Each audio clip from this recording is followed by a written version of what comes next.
নমস্কার বন্ধুরা, নতুন একটা ভিডিও নিয়ে আপনাদের সামনে হাজির হয়েছি।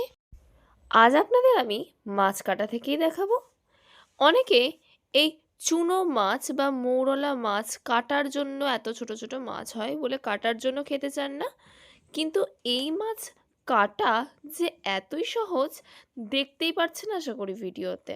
দেখুন, আপনাদের যেমনভাবে দেখাচ্ছি, পেটের দিকটা হালকা চাপ দিলেই পেটের মধ্যেকার সব নোংরাই বেরিয়ে আসছে, তাই আলাদা করে আর ঝামেলা নেই এটা কাটার, আঁশ ছাড়ানোর। এইভাবেই খুব সহজেই মাছগুলোকে কেটে নিতে পারেন। তো মাছ কাটা বা বাছা আর বেশি দেখাবো না, বেশি দেখালে ভিডিওটা অনেকটাই বড় হয়ে যাবে। তো চলুন আসল রান্নায় আসা যাক।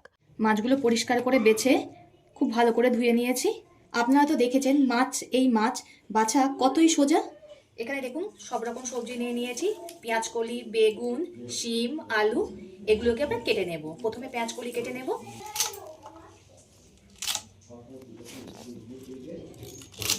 এই লম্বা লম্বা করে কেটে নিচ্ছে পেঁয়াজ কলিগুলোকে।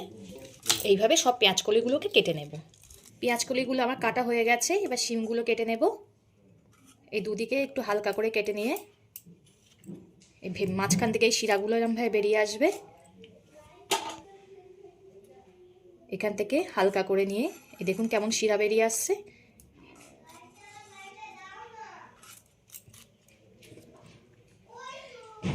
এই দুটো দুটো টুকরে কেটে নেব। একইভাবে শিমগুলোকেও কেটে নেব। শিমগুলো আমার কাটা হয়ে গেছে, এবার আলু কেটে নেব। আলুর খোলাগুলো ছাড়িয়ে, আলুর খোলাটা ছাড়ানো হয়ে গেছে, এবার গোটা গোটা করে কেটে নেব। যেভাবে আলু চচ্চড়ির আলু কাটে সেমভাবে গোটা গোটা করে কেটে নিচ্ছি। আলু আমার কাটা হয়ে গেছে, এবার বেগুনটাকে কেটে নেব।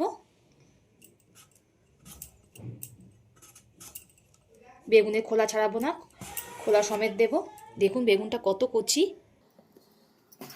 যেভাবে আলু দিয়েছি সেইভাবেই বেগুনগুলোকে কেটে নেব গোটা গোটা করে। সব সবজিগুলো আমি কেটে পরিষ্কার করে ধুয়ে নিয়েছি। এবার চলুন রান্নাটা শুরু করা যাক। আমি উনুনের জালটা ধরিয়ে কড়াটা গরম হতে বসিয়ে দিয়েছি। কড়াটা গরম হয়ে গেছে, এতে দিয়ে দেব সর্ষের তেল। তেলটা খুব ভালো রকমই গরম করে নিয়েছি, দেখেই বুঝতে পারছেন কেমন ধোঁয়া উঠছে। এমন ধোঁয়া ওঠাই গরম করে নিতে হবে, নয়তো মাছগুলো দিলে জড়িয়ে যাবে। এবার নুন হলুদ মাখিয়ে রাখা মাছগুলো দিয়ে দেব। অল্প করে লবণ আর হলুদ মাখিয়ে রেখেছিলাম মাছগুলোতে। এবার মাছের পিছন পিঠটা খুব ভালো করে হতে দেব। দুই সাইডই মাছের আমার খুব ভালো করে ভাজা হয়ে গেছে, এবার তুলে নেব। বাকি মাছগুলো একে একে ভেজে নেব। সব মাছগুলো আমার ভাজা হয়ে গেছে। কড়াতে আবার একটু তেল দিয়ে দিলাম। তেলটা গরম হয়ে গেছে, এর মধ্যে দিয়ে দেব কালো জিরে ফোড়ন। এবার কেটে রাখা আলুগুলো দিয়ে দেব। আলু একটু লাল করে ভেজে নেব। আলু দেখুন একটু লাল লাল মতো হয়ে গিয়েছে। এবার এতে দিয়ে দেব কেটে রাখা শিমগুলো। শিম ও আলুর সঙ্গে খুব ভালো করে ভেজে নিতে হবে। এই সময় অল্প করে লবণ দিয়ে দেব, তাহলে শিমটা খুব ভালো করে গলে যাবে। শিমটা আলুর সঙ্গে খুব ভালো করে ভেজে নিয়েছি। এবার পেঁয়াজ কলিগুলো দিয়ে দেব। পেঁয়াজ কলিটা শিম আর আলুর সঙ্গে ভেজে নেব। আপনারা এইভাবে একবার ট্রাই করে দেখবেন, কথা দিচ্ছি খুবই ভালো লাগে খেতে এটা। পেঁয়াজ কলি, শিম, আলু খুব ভালো করে ভেজে নিয়েছি। এবার এতে দিয়ে দেব বেগুন, পরিমাণ মতো লবণ, যতটা লবণ লাগবে এখনই দিয়ে দেব। আবারও সব কিছু খুব ভালো করে ভেজে নেব। আর সব কিছু খুব সুন্দর গলে গেছে।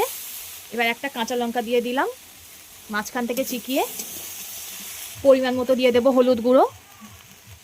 হলুদটা দিয়ে আবার 1 মিনিট মতো এই সব কিছু কষিয়ে নিতে হবে। আমি সব কিছু 1 মিনিট মতো কষিয়ে নিয়েছি। এবার এতে দিয়ে দেব চা চামচের 2 চামচ সাদা সর্ষে বাটা। সাদা সর্ষে দিয়ে একটু নাড়াচাড়া করে জল ঢেলে দেব। সাদা সর্ষে দিয়ে, সাদা সর্ষে কেন, যে কোনো সর্ষে দিয়ে বেশি কষানো যাবে না, তাহলে সর্ষেটা তিতো হয়ে যাবে। আমার হয়ে গেছে, এবার জল দিয়ে দেব। এবার এতে জল দিয়ে দিচ্ছি। যেহেতু আমি কষা কষা করব, তাই খুব একটা বেশি জল দেব না। এবার ঝোলটাকে ফুটতে দেব। ঝোলটা ফুটছে, এবার ভেজে রাখা মাছগুলো দিয়ে দেব। মাছগুলো দিয়ে খুব ভালো করে আবার ফুটিয়ে নেব। আমার হয়ে গেছে, নামিয়ে নেব। এটা কিন্তু দুর্দান্ত খেতে হয়, আপনারা একবার হলেও বাড়িতে ট্রাই করে দেখবেন। পুরোটা দেখুন কতটা শুকিয়ে গেছে, এই অল্প অল্প একটু একটু ঝোল ঝোল রাখবো, পরে ঝোলটা শুকিয়ে যাবে। তো ভিডিওটা ভালো লাগলে লাইক ও শেয়ার করে দেবেন, কমেন্ট করে জানাবেন আপনাদের মতামত। পরবর্তী ভিডিওতে আপনাদের সঙ্গে আবার দেখা হচ্ছে।